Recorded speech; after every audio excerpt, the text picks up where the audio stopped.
अगर आप भी शिहाब भाई को एक हिम्मत वाला इंसान मानते हैं तो इस वीडियो को जरूर लाइक कीजिए। एक हिंदू भाई ने शिहाब भाई के बारे में ऐसा क्या कहा कि सब हैरान रह गए और कौन सी हकीकत बयान की और शिहाब भाई की तारीफ में उन्होंने ऐसा क्या कह दिया कि नफरत फैलाने वालों के भी पसीने छूट गए और परेशान हो गए। इस वीडियो में पूरी डिटेल उन्हीं की जुबानी सुनिए। हिंदू भाई शिहाब भाई के बारे में क्या कहते हैं। दोस्तों नमस्कार, मेरा नाम रविकांत भारती है। भारत का नाम पूरे विश्व में गौरवान्वित करने वाले व्यक्ति का नाम शिहाब भाई है और ये मुसलमान कौम से हैं और यह एक ऐतिहासिक कार्य कर रहे हैं जो केरला से मक्का हज के लिए पैदल निकल पड़े हैं। टोटल जो दूरी है वो 8,640 किलोमीटर की दूरी है। सुन के भी हम लोगों के होश उड़ जाते हैं और इस साहस को दाद देनी पड़ेगी कि कितना जबरदस्त इन्होंने साहस किया है। ये 8,640 किलोमीटर की दूरी ये पहुंच रहे हैं पैदल और वहां जाके हज करेंगे। दोस्तों तमाम लोगों ने इनका मजाक भी बनाया कि समुद्र के रास्ते कैसे जाओगे, तो मैं कहूंगा उन लोगों को अपना नॉलेज बढ़ाना चाहिए, क्योंकि भारत से जो है मक्का और खाने काबा तक जाने का भूमि का भी रास्ता है। उसके लिए भारत से पाकिस्तान जाना पड़ेगा, पाकिस्तान से ईरान जाना पड़ेगा, ईरान से इराक जाना पड़ेगा, इराक से कुवैत जाना पड़ेगा, कुवैत से सऊदी अरबिया जाना पड़ेगा और सऊदी अरबिया में मक्का खाने काबा में जाके कोई व्यक्ति पैदल भी जाके हज कर सकता है। इनका यात्रा का यही जो है जर्नी का रूट है। यह केरला से निकले हैं, गुजरात होते हुए राजस्थान होते हुए पाकिस्तान जाएंगे, पाकिस्तान से फिर ईरान, थोड़ा सा इराक टच करते हुए कुवैत और सऊदी अरबिया होते हुए मक्का खाने काबा पहुंचेंगे। दोस्तों इतनी बड़ी हिम्मत का कार्य और इनके पीछे का त्याग देखिए। इनकी भी परिवार है, अपने परिवार को छोड़ के 1 वर्ष के लिए ये लगभग पैदल यात्रा पे निकल चुके हैं, तो परिवार से अलग रहेंगे।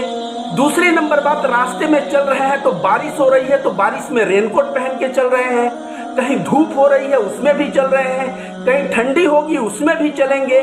सोचिए अपने शरीर को, इसी को हिंदू धर्म में तपस्या कहते हैं, यह किस तरह से अपने शरीर को तपा रहे हैं और एक तरह से तपस्या कर रहे हैं ईश्वर के प्रति, अल्लाह के प्रति। और शायद अल्लाह का यह समर्पण, अल्लाह के प्रति यह प्रेम ही इनके दिल में इतना साहस दिया है कि यह पैदल वहां तक जाने की जुर्रत कर रहे हैं। लेकिन मजाक करने वाले लोग कहाँ नहीं होते, हिम्मत तोड़ने वाले लोग कहाँ नहीं होते। दोस्तों तमाम लोग कमेंट कर रहे हैं कि ये जो है पैदल जाना सही नहीं है, ये हवाई जहाज से चले जाते, ये जो है समुद्र के रास्ते से चले जाते, किसी साधन से चले जाते। पैदल जाना अपने जान को जोखिम में लेना है।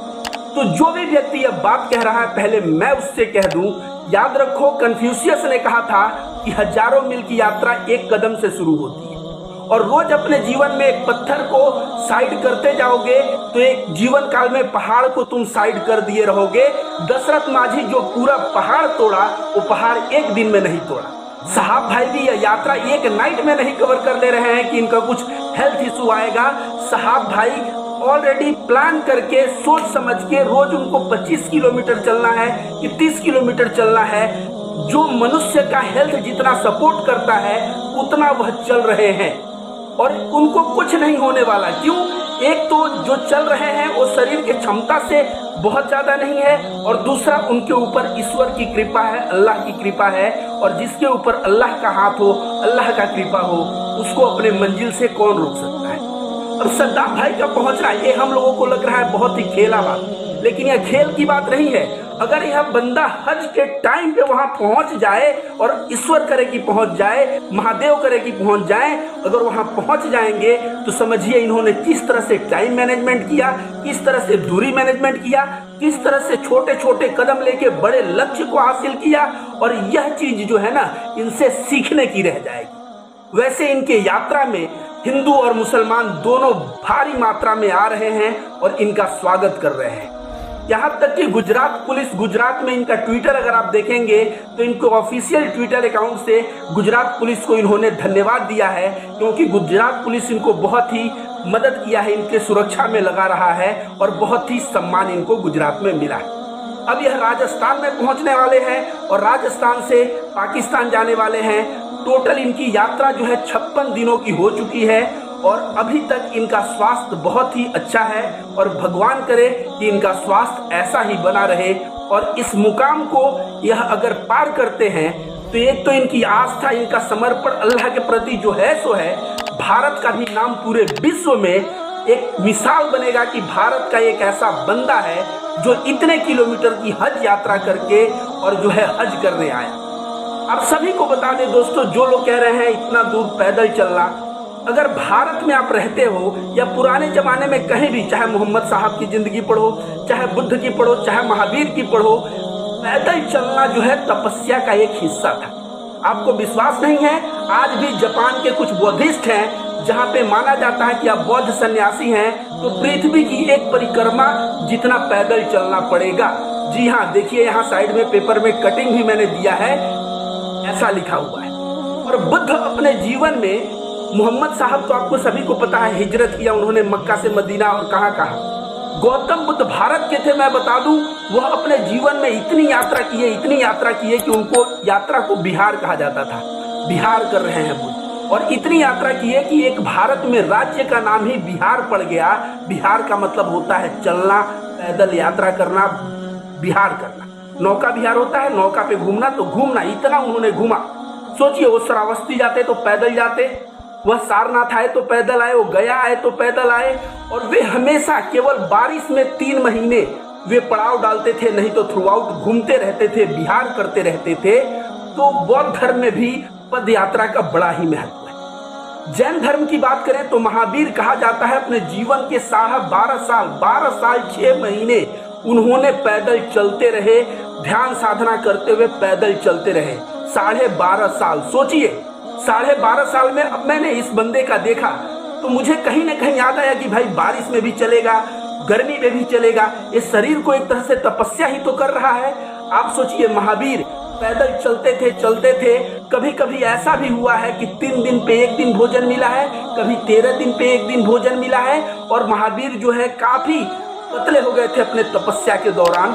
तो आप समझिए कि भारत में महावीर भी पैदल चले। और हिंदू धर्म, अभी कांवड़ यात्रा जा रहा है ना, हम लोग क्या बाबा विश्वनाथ या यहाँ बाबा धाम जो झारखंड में है, वहाँ पे हम लोग गाड़ी घोड़े से नहीं पहुँच सकते?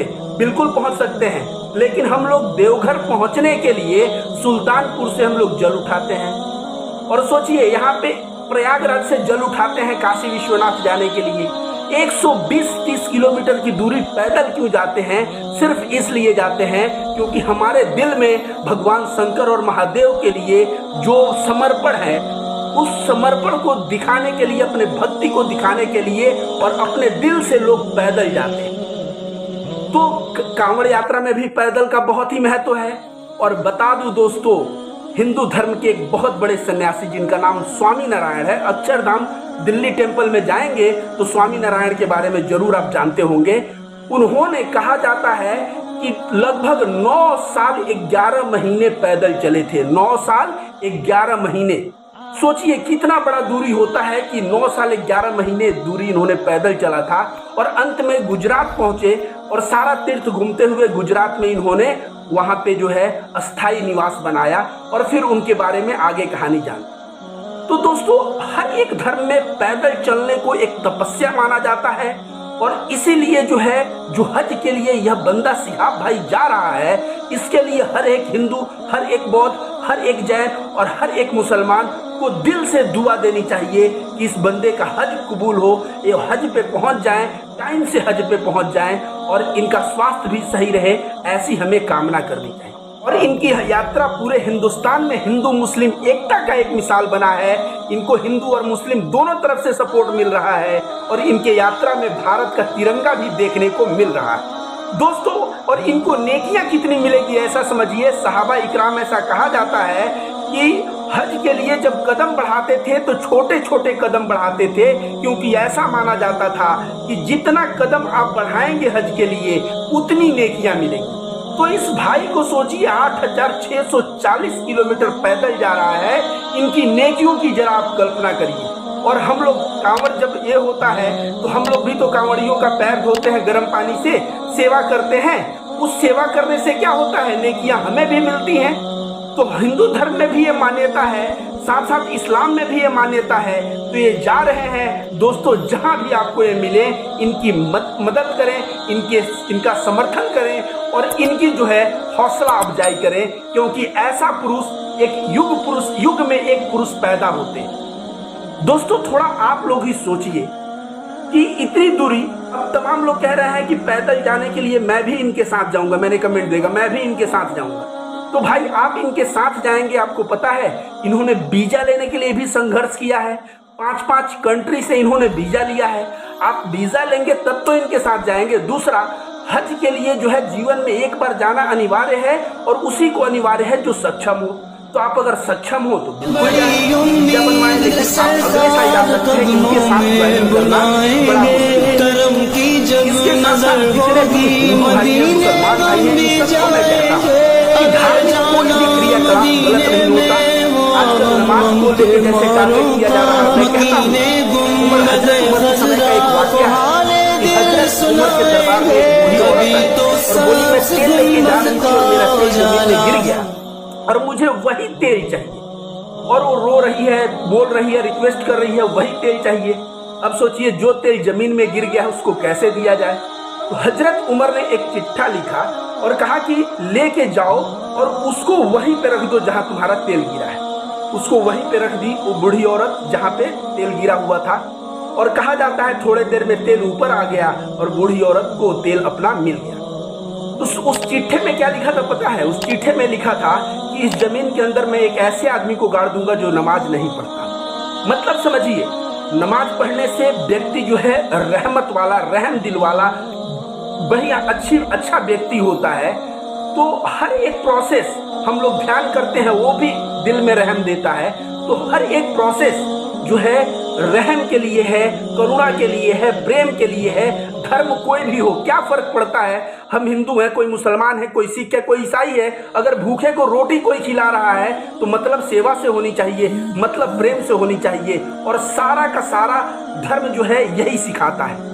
तो एक दूसरे के धर्मों को मजाक उड़ाने के बजाय हम लोग सम्मान दिखाएं। और जो जा रहे हैं भाई केरला से मक्का तक, मैं देख रहा हूं इनको हिंदू मुस्लिम, यहाँ तक कि गुजरात पुलिस का भी समर्थन मिला, जिस तरह से ये धन्यवाद दे रहे हैं। मतलब कहीं ना कहीं पूरे विश्व में हिंदू मुस्लिम एकता का जो संदेश एक मुस्लिम भाई जिसका नाम सिहाब है उसके वजह से फैल रहा है।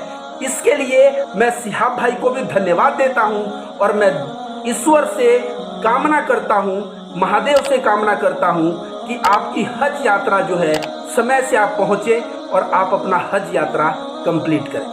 धन्यवाद दोस्तों।